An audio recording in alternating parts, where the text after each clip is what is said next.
O Rio no combate à dengue.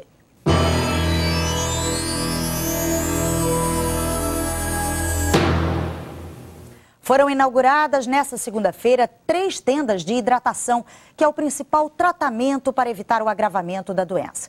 Os pacientes só serão atendidos nas tendas depois de passar por consulta médica nos hospitais ou nos postos de saúde. Mas na primeira madrugada de funcionamento, poucos pacientes foram encaminhados, como mostra o repórter Rafael Lisboa.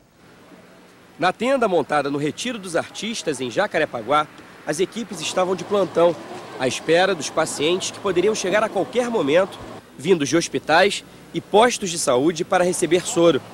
Não tivemos autorização para fazer imagens lá dentro, mas fomos informados de que à 1 da manhã, todas as 58 poltronas do centro de hidratação estavam vazias.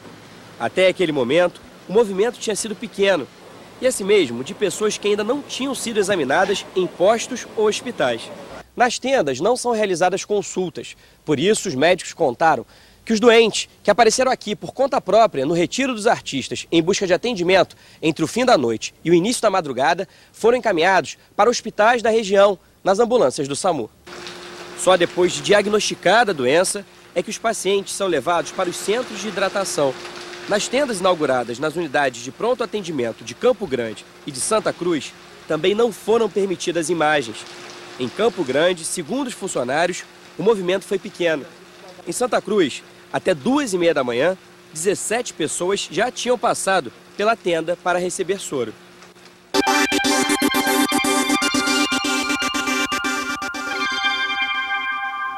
O nosso quadro Bom Dia Responde de hoje vai tirar as suas dúvidas sobre o assunto que assusta os moradores do estado, a dengue. Muito já se falou sobre a prevenção e o tratamento da doença, mas novos casos não param de surgir e é preciso unir forças para eliminar os focos do mosquito e para curar os doentes. Aqui com a gente no estúdio, o médico Oscarino Barreto, especialista em medicina de família, que vai esclarecer todas as dúvidas dos espectadores. Você pode fazer sua pergunta pelo telefone 2461-2030 ou pelo site do Bom Dia, globo.com/Bom Dia Rio. Bom dia, doutor Oscarino. Obrigada pela sua participação. Nós começamos com uma pergunta da Rúbia Romani, da Ilha do Governador, na zona norte do Rio. Ela quer saber se há algum tipo de repelente que tenha o uso permitido para gestantes. Bom dia, Ana Luísa. Bom dia a todos os telespectadores.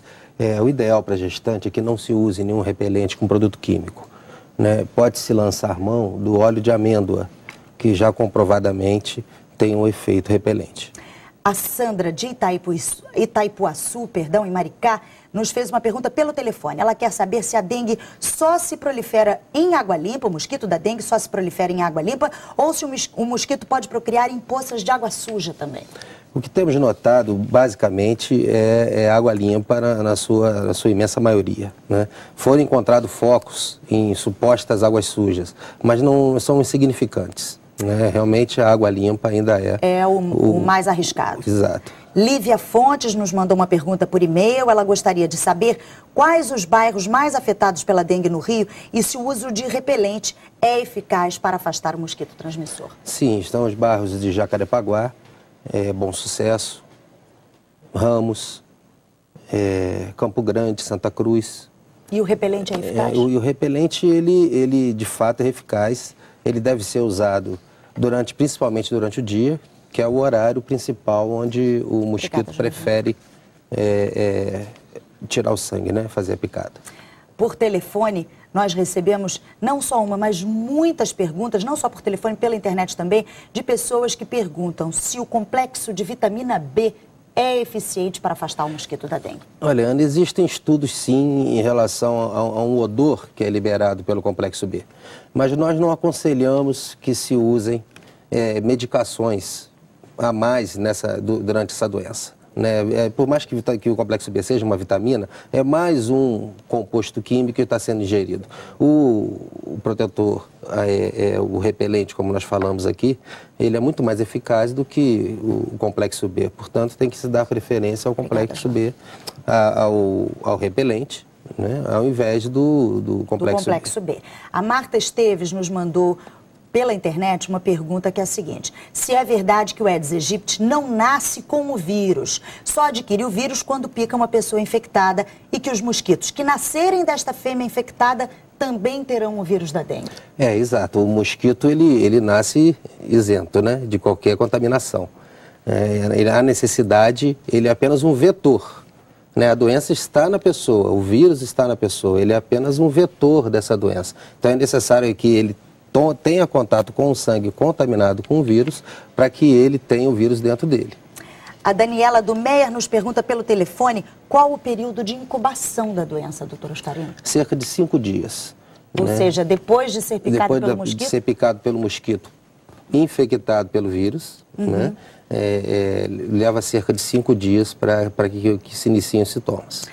A Neide Cabral, da Barra da Tijuca, na zona oeste do Rio, pergunta pela internet se a picada do Aedes aegypti tem alguma diferença da picada do mosquito comum ou a aparência é a mesma? A mesma, praticamente idêntica. O que diferencia a reação de cada um a uma picada de mosquito. Tem pessoas que têm mais alergia a esse tipo de agressão externa, então fazem às vezes até feridas por coçar, e tem outras que têm uma simples victena, uma simples picada ali, sem nenhuma repercussão clínica. A Solange de Vila Valqueire perguntou pelo telefone se as armadilhas eletrônicas são eficazes contra o mosquito da dengue. Sim, não só as eletrônicas, como as outras que têm sido desenvolvidas com a criatividade, né, do povo brasileiro e dos nossos moradores, né? Com aquela armadilha da garrafa PET e outras que têm sido desenvolvidas, elas são eficazes, sim. O Eduardo Alma, do Pechincha, na zona oeste do Rio, ele quer saber qual a importância do carro fumacê no combate ao mosquito. Segundo ele, algumas pessoas dizem que o uso não é suficiente, pois só mata mosquitos adultos, e outras que o uso do veneno interfere na cadeia alimentar, afetando também outros animais. Ele quer saber o que é verdade e o que é mentira. E quem vai responder para a gente é o subcoordenador da Defesa Civil, Coronel Evandro Sarno. Então, Coronel, o que é verdade e o que é mentira nessa questão do fumacê? Ana, bom dia. Realmente, o fumacê ele tem a eficácia dele em cima do mosquito adulto. E nós sabemos que o maior problema da proliferação da dengue são os focos do mosquito. Então, a maior ação deve ser efetivamente do morador, da sociedade, da população, do poder público, em cima dos focos de mosquito, em cima dos criadores de mosquito, porque o fumacê, apesar de ser eficaz, ele é eficaz apenas para os mosquitos adultos e mesmo assim aqueles que vão se encontrar em ambiente aberto. Dificilmente vai ser alcançado aquele mosquito que está dentro de uma casa, dentro de uma residência.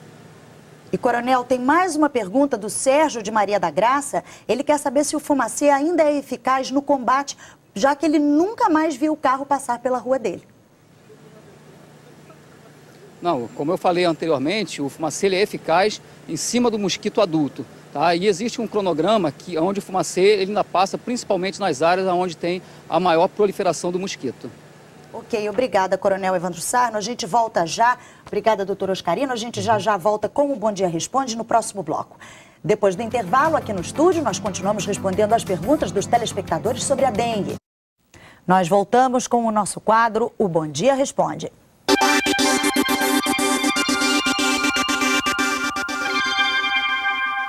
Você pode ligar fazendo a sua pergunta sobre a dengue. O telefone é 2461-2030 ou então acessar o nosso site globo.com/bomdiario. Com a gente aqui está o médico Oscarino Barreto. Vamos continuar então. Nós recebemos mais uma pergunta, doutor Oscarino, da Mariângela Paes Leme. Ela quer saber quanto tempo depois da picada os sintomas da dengue começam a aparecer. A gente já tinha mencionado isso, né? Já, Mariângela, e é importante de citar que esses sintomas, eles variam bastante. Basicamente, a maioria é febre com dor no corpo, mas podem ser diferentes, né? Essa febre pode ser leve, imperceptível. Isso que a gente tem notado em relação a esse vírus, que é o mesmo vírus tipo 2 de outras epidemias, mas ele tem se comportado de uma maneira um pouco diferente. Nós recebemos muitas perguntas de muitos telespectadores pedindo para que o senhor explique qual a diferença dos sintomas da dengue comum para a dengue hemorrágica. A dengue hemorrágica, quando se estabelece, ela tem sangramentos e sinais de alerta. A gente trabalha sempre com a busca desses sinais de alerta. Sinais de alerta como dor abdominal, sangramentos, seja, as mais comuns são a gengivorragia, a epistaxe pelo nariz, né, a prostração intensa, né, a queda de pressão. Esses são sinais de alerta que nos levam a pensar em febre de dengue hemorrágica. Pelo telefone, a Bruna Dávila, de Ipanema, pergunta se é verdade que comer inhame ajuda a afastar o mosquito do corpo. Se é verdade que o inhame faz exalar do corpo um cheiro que é desagradável ao mosquito. Eu desconheço, senhora... Ela é a Bruna Dávila, de Ipanema. Bruna, eu desconheço o efeito do inhame na dengue, né? Eu acredito, pelo menos cientificamente, não tem nada estudado, nada comprovado sobre... O ideal é usar repelente? Exato, é usar o repelente e como já tem sido falado exaustivamente, combater o foco do criador do mosquito. Qual o tempo de cura da dengue? Outros telespectadores também perguntam pela internet. O tempo varia, basicamente, em 7 dias, evoluindo como dengue clássica, sem ser a febre de dengue hemorrágica, ela dura cerca de 7 dias. Né? E nós temos visto, nessa epidemia, que cerca de 30% ou mais dos casos têm afetado as crianças. Existe essa falta de imunidade das crianças, esse vírus do tipo 2.